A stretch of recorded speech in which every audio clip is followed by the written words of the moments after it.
Nicolás Maduro Moros, presidente constitucional de la República Bolivariana de Venezuela, comandante en jefe de la Fuerza Armada Nacional Bolivariana. Doctora Cilia Flores de Maduro, primera combatiente de la República Bolivariana de Venezuela. Doctor Jorge Rodríguez, presidente de la Asamblea Nacional. Doctor Pedro Calzadilla, presidente del Consejo Nacional Electoral. Doctor Tarek William Saab, fiscal general de la República. Rafael Lacaba, gobernador del Estado Carabobo. General en jefe, Vladimir Padrino López, vicepresidente sectorial de Soberanía, Política, Seguridad y Paz y ministro del Poder Popular para la Defensa y demás vicepresidentes sectoriales e integrantes del Gabinete Ejecutivo. General en jefe, Domingo Antonio Hernández Lares, comandante estratégico operacional de la Fuerza Armada Nacional Bolivariana y demás integrantes del Estado Mayor Superior de la Fuerza Armada Nacional Bolivariana. Honorable Cuerpo Diplomático, agregados militares, excomandantes generales del Ejército, bolivarianos presentes en este día. Oscar Orsini, alcalde del municipio Libertador del Estado Carabobo y demás alcaldes presentes. Diputados a la Asamblea Nacional, oficiales generales y almirantes, oficiales superiores, oficiales subalternos, tropa profesional, músicos militares, cadetes, tropa alistada, milicianos y demás integrantes de la gloriosa Fuerza Armada Nacional Bolivariana, invitados especiales, señoras y señores. ¡Adicre! ¡Chum!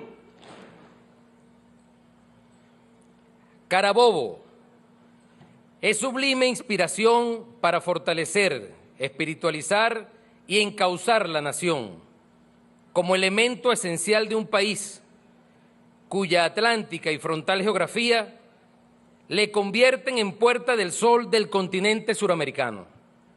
Es un punto culminante de una historia gloriosa en una marcha de siglos. Comandante Hugo Chávez Frías. Siempre es un orgullo y un inmenso privilegio visitar el domicilio histórico del Ejército Libertador, como lo denominara el gran poeta Andrés Eloy Blanco.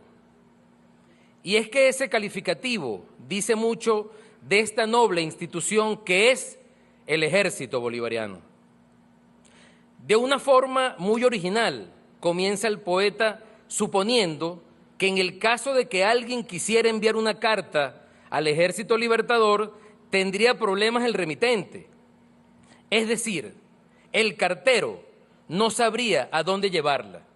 Y es muy lógico pensarlo así, porque son muchos los campos de batalla en este continente donde alcanzamos la gloria. Basta con mencionar Boyacá en Colombia, Pichincha en Ecuador, Junín y Ayacucho en el Perú, para formarnos una idea del inmenso espacio geográfico que cubrieron aquellos hombres y mujeres para llevar la libertad a nuestros países hermanos. Así, hecho este preámbulo, aprovecho para darles la bienvenida a la Casa del Ejército Bolivariano, el inmortal Campo de Carabobo.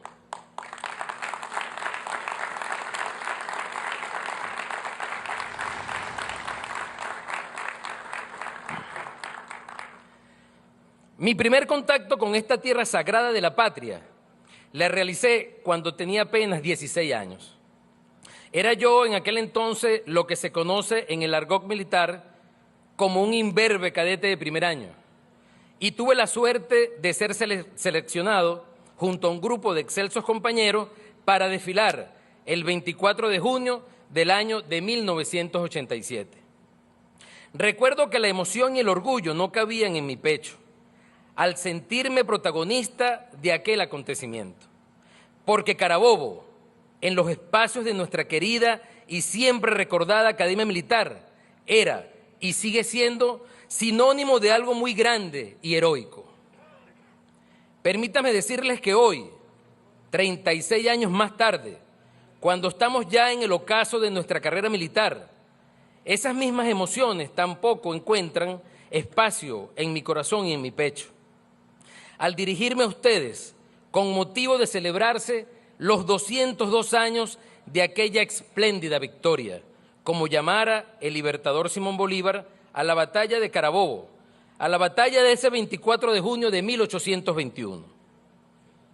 De ese recuerdo juvenil, indeleble en mi memoria a este momento, donde la providencia continúa premiándome al colocarme en este sitial de honor, son muchos los eventos transcurridos que han hecho evolucionar mi percepción y mi entendimiento de los acontecimientos de Carabobo, y especialmente del potente mensaje que inscribieron aquellos protagonistas en nuestra historia patria.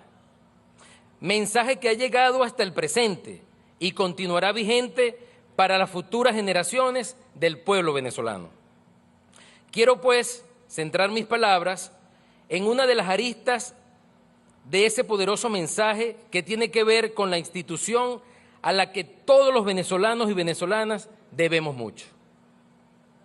Se trata de la primera institución que nació con la patria, porque apenas hecho el pronunciamiento del 19 de abril de 1810 y la Declaración de Independencia el 5 de julio de 1811, esa institución tuvo que salir en defensa de la recién nacida república, amenazada por la reacción realista que no se hizo esperar, sublevando las ciudades de Coro y posteriormente Valencia, a la que hubo que sitiar para rendirla. Esa institución es el ejército. Mucho es lo que se ha escrito sobre el ejército bolivariano a lo largo de su historia. Sin embargo, a pesar de la abundante documentación existente, es imprescindible profundizar aún más en el papel protagónico que jugó el ejército en la construcción del país, así como su influencia en el poder militar como parte del poder nacional. Hay una reflexión del padre Bolívar muy hermosa en relación al ejército y su importancia dentro de la República. A propósito de la pretensión que tenían algunos letrados de apostar por la federación y no por el centralismo, que fue el sistema de gobierno que siempre creyó Bolívar más conveniente para Colombia en tiempos de guerra. Al respecto de esos letrados, escribía el Libertador el 13 de junio de 1821. Abro comillas. Estos señores piensan que la voluntad del pueblo es la opinión de ellos, sin saber que en Colombia el pueblo está en el ejército, porque realmente está, y porque además es el pueblo que quiere, es el pueblo que obra y es el pueblo que puede. Todo lo demás es gente que vegeta con más o menos malignidad o con más o menos patriotismo, pero todos sin ningún derecho a hacer otra cosa que ciudadanos pasivos. Cierro comillas. Es decir, para Bolívar, no estar en el ejército o en el desempeño de cargos políticos, luchando y construyendo la nación en una época tan dura, significaba ser un ciudadano pasivo y sin poder de opinión. La idea de un ejército que sirve de instrumento a las aspiraciones de un pueblo, que sirve de herramienta para materializar los anhelos de toda una nación, es realmente un concepto revolucionario. Esto, a mi entender, es la génesis de la Unión Cívico-Militar, concepto rector de nuestra doctrina de defensa integral de la nación. En los países que no se comparte esta visión, muchas veces la tendencia puede convertir a esos ejércitos en una guardia pretoriana al servicio de los más poderosos y no al servicio del pueblo. Para nadie es un secreto que la aparición del petróleo y su masiva explotación a principios del siglo XX hizo que Venezuela, un objetivo estratégico para los Estados Unidos y los imperios europeos en el continente. Tras las dos guerras mundiales, dominar el suministro de energía se volvió una prioridad para los expoliadores del mundo, por lo que el país comenzó a ser nuevamente colonizado. Adoptó una doctrina no consona con su nacimiento. Nuestro ejército, su historia, dice que es creador de repúblicas libres y soberanas, y entonces pasó a ser instrumento de opresión de su propio pueblo. Bajo la doctrina de contención del comunismo, desplegada por los Estados Unidos en todo el continente, siguió evolucionando el ejército venezolano. Habían transcurrido más de 150 años de aquel glorioso ejército libertador. Sin embargo, esa esencia, esa vocación libertaria, nunca se extinguió del todo en nuestra sangre. Muestra de ello lo constituye el origen de los hombres y mujeres que durante ese largo periodo ingresaron a sus filas. La base de nuestro ejército siempre fue eminentemente popular, y esa seguramente fue una de las claves que permitió preservar esa genética original, que nos llevó a ser la herramienta más poderosa en manos del padre de la patria en su incansable lucha por desterrar al imperio español.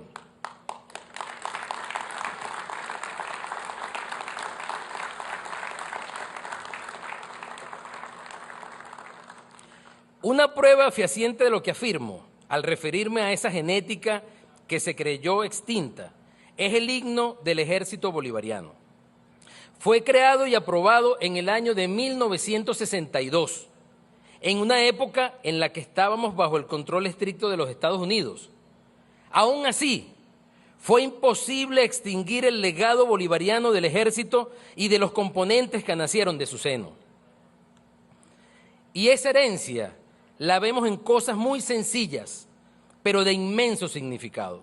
Por ejemplo, esta frase: nuestra sangre es la savia del pueblo. ¿Dónde encontramos esa expresión? En la letra de nuestro glorioso himno del ejército. Se trata de una reflexión profunda, contenida en esa idea que alude directamente a la época de gloria que los enemigos de la patria creyeron extinta con la desaparición física del padre Bolívar. Ella nos recuerda siempre el origen y propósito de nuestra lucha, siempre popular y patriótica. Este escenario, donde hoy nos hemos dado cita, está lleno de esos mensajes subliminales, que en los tiempos más difíciles se ha encargado de recordarnos quiénes somos y de dónde venimos. El altar de la patria, el arco del triunfo y la tumba del soldado desconocido, la avenida de los héroes, el obelisco bicentenario aquí al frente de la tribuna presidencial, la escolta de bandera y el imponente monumento bicentenario en la entrada de este majestuoso campo. Por esta razón, mi comandante Chávez siempre nos habló de Carabobo, siempre se inspiró en esta batalla para animarnos e impulsarnos a seguir luchando por nuestros ideales.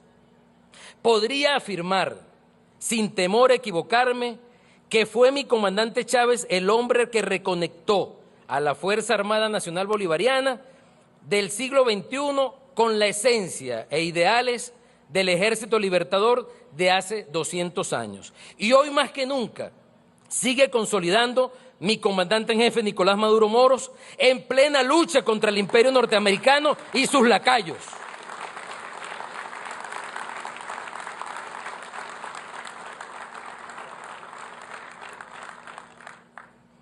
Realizada esta semblanza, quiero ahora, de forma sucinta, hacer mención al ejército de hoy. Sometido como estamos a una guerra, insisto en decirlo, estamos en una guerra que en su conocida definición es la continuación de la política por otros medios. Entiéndase bien, por otros medios, que no tienen que ser necesariamente balas y bombas.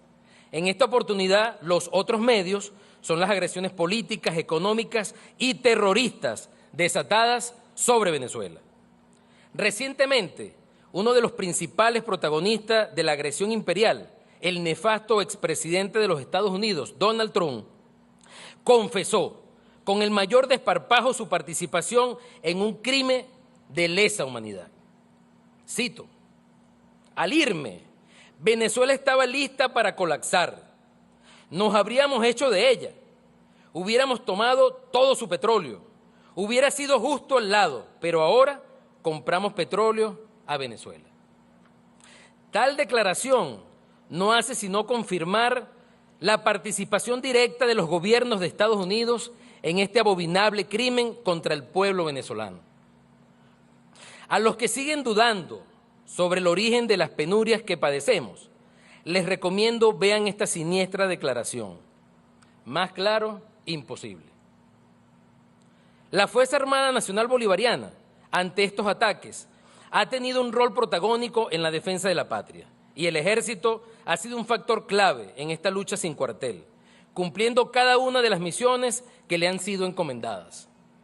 Sin embargo, producto de esta guerra, ha ocurrido un desgaste, el cual ha impactado en diferentes áreas de nuestra institución, como lo son personal, administración, logística y apresto operacional. Si en el año bicentenario de la batalla de Carabobo, el Ejército se trazó como objetivo principal recuperar todos los vehículos blindados y tácticos de vieja data, los 2 años que siguieron al magno acontecimiento fueron dedicados a atender el recurso más valioso que tiene esta organización, y me refiero al talento humano. Existe una máxima militar del gran líder chino Mao Zedong que reza lo siguiente: las armas son un factor importante en la guerra, pero no el decisivo. El factor decisivo es el hombre y no las cosas. A tal efecto, fue una prioridad para mi gestión estabilizar y recuperar la situación de ingresos y egresos del personal del Ejército, aplicando 6 estrategias fundamentales. Primero, atención prioritaria a las solicitudes y necesidades de nuestros profesionales. Segundo, activación de la fuerza de complemento. Tercero, incremento de los ingresos en los centros de formación de oficiales y tropas profesionales. Cuarto, capacitación y entrenamiento. Quinto, productividad en las unidades. Y sexto, ingenio, ciencia y tecnología. En estos 2 últimos puntos quiero detenerme para hacer énfasis en la importancia y el impacto que ha tenido en nuestras unidades estos lineamientos estratégicos. Entender la filosofía de producción es un acto de liberación y de independencia para el ser humano. En este tiempo de escasez provocada por el bloqueo norteamericano, hemos aprendido que solo podemos alcanzar nuestra verdadera soberanía produciendo nuestros alimentos, generando nuestros recursos, encontrando con nuestro ingenio y saber la solución para que nuestros equipos y sistemas de armas continúen operando. Me siento orgulloso de ese talento extraordinario surgido de la necesidad de ser mejores, de la necesidad de sobrevivir y resistir. Definitivamente somos un pueblo que se crece ante las adversidades.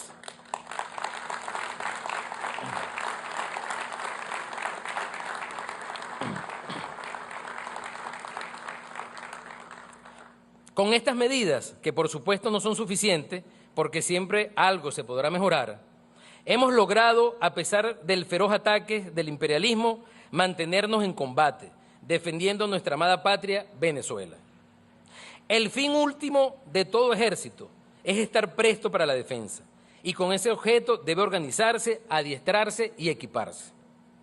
La actividad operacional del ejército en estos 2 años lo ha llevado a estar presente en numerosas operaciones en los 4 puntos cardinales de Venezuela. En dichas operaciones, el Comando Estratégico Operacional ha empleado un importante número de efectivos del componente, lo que demuestra que las acciones tomadas en esta gestión con miras a mantener el estado operativo a nuestro ejército han sido valiosas y positivas. Y no solamente en la actividad operacional ha destacado el Ejército Bolivariano, también lo ha hecho en las misiones de apoyo a nuestro pueblo. En escenarios de desastre y calamidad, tal fue el caso del deslave en Tejerías, de la urbanización El Castaño en Maracay, así como las poblaciones afectadas por las lluvias en los estados Táchira y Mérida. En las brigadas comunitarias militares de educación y salud, las bricomiles, el Ejército también ha tenido una destacada labor, apoyando la reparación y remodelación de 822 planteles a nivel nacional. Quizás esta sea una de las misiones más hermosas donde nos hemos visto involucrados y donde mejor se puede apreciar ese principio fundamental de nuestra defensa, la unión cívico-militar. ¿Cómo no sentirse orgulloso de esa fusión, de la poderosa efectividad de ese concepto bolivariano que se materializa en esa amalgama hecha de pueblo y Fuerza Armada? Cada vez que llegamos a esos institutos, sentimos la emoción de los profesores, maestros, representantes y alumnos que se unen voluntariamente a nuestros hombres y mujeres para hacer ese trabajo de recuperación tan importante para el futuro de la patria. Por eso, las Bricomiles, un proyecto ideado y hecho realidad por nuestro comandante en jefe, Nicolás Maduro Moros, en el 2022, más que un plan de recuperación de infraestructura, es una nueva forma de relación, de solidaridad, de hermandad entre dos elementos que, antes de la Revolución Bolivariana, solíamos ver en forma separada, pero que mi comandante Chávez jamás estableció diferencia o barreras. Las Bricomiles son una muestra de la fusión entre un pueblo de civil y otro de uniforme, un solo ente, una sola idea. Ayer fue Ejército Libertador y hoy se llama Fuerza Armada Nacional Bolivariana. Nunca olvidemos el pueblo que quiere, el pueblo que obra y el pueblo que puede. Hace 2 siglos, hombres y mujeres, ancianos y niños, hicieron posible con su lucha, sacrificio y unión la existencia de la patria que hoy, una patria hermosa, bondadosa, libre, soberana. Ellos tenían menos recursos que nosotros, ellos tenían menos conciencia, más limitaciones y aún así se alzaron sobre las dificultades y triunfaron. Nosotros ahora tenemos más conciencia, más formación ideológica, estamos mejor preparados, tenemos más recursos y aunque los obstáculos son muchos, tenemos lo más importante para superarlos y vencerlos.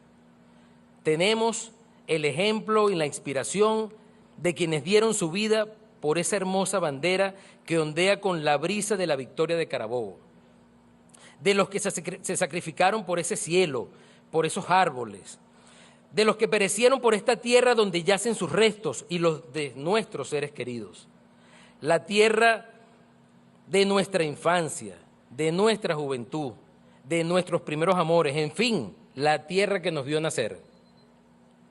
Dios Todopoderoso nos permite una vez más, cumplida la misión por la cual nos trajo a este mundo, reposar en esta tierra amada y así junto con ella seguir siendo la inspiración del heroico pueblo venezolano. Mi comandante en jefe, Nicolás Maduro Moros. A 202 años de la batalla de Carabobo, seguimos invictos, seguimos en la lucha, seguimos en batalla y seguimos en victoria. El ejército bolivariano se siente orgulloso de estar en el camino correcto de la historia, que no es otro que el de la independencia, libertad y soberanía de la patria, nunca sirviendo a la oligarquía, ni al ejército, ni ejerciendo un nefasto rol de guardia pretoriana en contra de su pueblo. Intacto está en nuestra conciencia el deseo que impulsó a aquellos venezolanos a cruzar desiertos, selvas, ríos y montañas para liberar otros pueblos de la opresión. Mi comandante en jefe, aquí está el pueblo uniformado, el pueblo de Bolívar y Chávez. Cuente usted con su Fuerza Armada Nacional Bolivariana, pero sobre todo cuente con los aguerridos soldados de su ejército bolivariano. ¡Chávez vive! ¡Leales siempre! ¡Ejército Libertador! Muchas gracias. ¡Adicre!